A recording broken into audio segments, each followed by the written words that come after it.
I've saved my progress as CompoundBlacks.ai, so called because I've traced my image using the Compound Blacks preset that I created at the end of the previous exercise. In this exercise, we're going to go ahead and expand this live trace object and modify the results so that we regain the colors that were associated with all the letters. We've lost the yellow background, but everybody else is intact here. So with the live trace object selected, I'll go up to the control panel and click on the expand button. And now we've got our individual path outlines right ready to go. I'll go ahead and twirl open the image layer so that you can see that we have a group going. So I'll go up to the object menu. It's just going to make things easier if I ungroup these letters by choosing the ungroup command or pressing Control-Shift-G, Command-Shift-G on the Mac. And then I'll select the various rows and reassign their colors. So for example, the top couple of rows were already black, so we can leave them alone. But I'll marquee this next row down, and it should be red. But I don't have access to that red here in the swatches panel. I went ahead and saved that off as an independent swatches palette. And to get to that, I'll go to my little folder icon down here in the bottom left corner of the swatches panel, and I'll choose 12 plus BW. That's that 12 plus BW.ai file that's available to you. If you need to open it up, you can choose Other Library and navigate to that folder. I'll just go ahead and choose this command, though, because I've already opened it up in advance. And I've also switched my display to medium thumbnail view so that it can better see each one of my swatches here.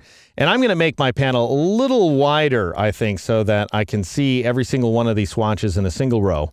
All right, with these letters selected, I'll make sure that my fill is active, which it is here inside the color panel. And I'll click on this first swatch in this folder, which is called red type, and that will go ahead and assign the correct shade of red. Then I'll go ahead and select the next row down and assign the blue color to that. And then I'll select the next row after that and assign green. You get the idea here. This guy's a little more complicated to select. It looks like I might have got it, actually. It's the three little items above the O here that are kind of hard to select without selecting something up above, but I got them. So now I'll just go ahead and assign orange. And where the punctuation is concerned, I assigned this color right there, which is called Violet Punk. So I'll go ahead and assign that color. And then I'll grab these symbols, including the ampersand, this alternate ampersand there, and I'll assign purple symbols. And then all these browns are assigned to the numbers. So both 1 and 6 are colored with brown 1, or at least they should be.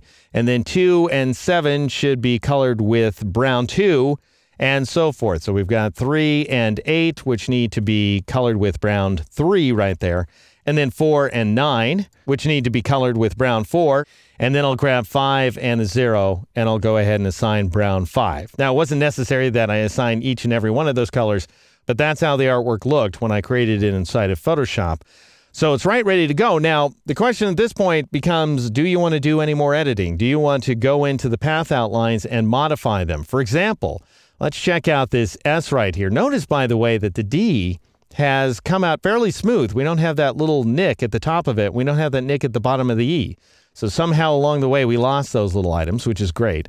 I'm going to click on the outline of the S, and notice how it kind of bobs up right there. Well, you could go in there with the white arrow tool and modify that anchor point independently of the others, or you could delete it if you wanted to. If you just wanted to get rid of that weird anchor point, you could click on it with the pen tool.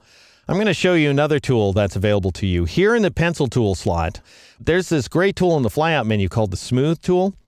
And what it allows you to do is just drag over an area in order to smooth out any lumps inside of the path outline.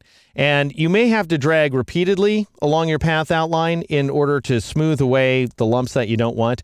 But it's a lot easier than having to figure out what to do with your white arrow tool and your pen tool, because it doesn't require any thought. You just sit there and drag a bunch of times until you get the results you're looking for. So for example, consider the B. Notice that it has this weird corner right there on the interior of the bottom outline. I'm going to go ahead and select that B by control clicking on it or command clicking. So you have to select the path outline before you smooth it. Then you just kind of drag in the general sort of direction of your smoothing. You don't have to drag exactly along the path outline. What you really do is you drag more or less along the area that you would like the smoothing to occur.